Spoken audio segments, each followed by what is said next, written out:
और ईरान के खिलाफ जारी सैन्य अभियान को 11 दिन हो चुके हैं। इन 11 दिनों में हर दिन ईरान में बारूदी तबाही मची। इस तबाही पर अमेरिका और इजरायल का दावा है कि ईरान की शक्ति को उन्होंने करीब करीब नष्ट कर दिया है। लेकिन इजरायल समेत अरब देशों में विनाशकारी धमाके करने वाली मिसाइलें इन दावों पर भारी पड़ रही हैं, जिसका संकेत ट्रंप ने भी दिया है। तो क्या ट्रंप इस युद्ध को और भड़काएंगे या फिर बारूदी विनाश पर विराम लगाएंगे? देखिए इस रिपोर्ट में।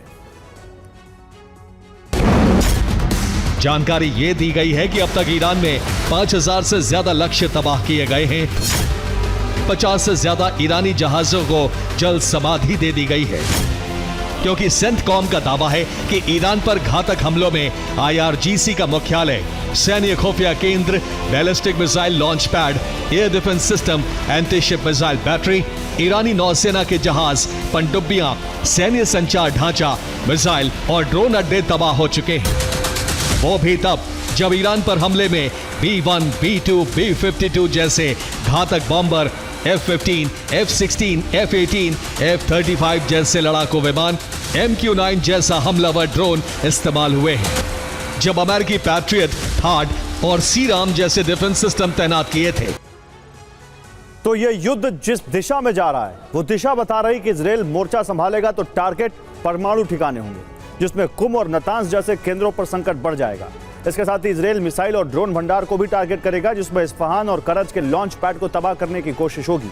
यही नहीं, अब ईरान के ऊर्जा इंफ्रास्ट्रक्चर को भी नुकसान पहुंचाया जाएगा। यानी तेहरान के पास जितने भी तेल भंडार और दूसरी रिफाइनरियां हैं वो खतरे में हैं। IRGC के गुप्त हेडक्वार्टर और सैन्य ठिकानों पर भी बड़े हमलों की आशंका है। यही नहीं, अब इजरायल के टारगेट पर नई लीडरशिप के अंडरग्राउंड ठिकाने भी हैं। इन सब के अलावा इजरायल ने इस समय एक अहम टारगेट का चुनाव भी कर लिया है।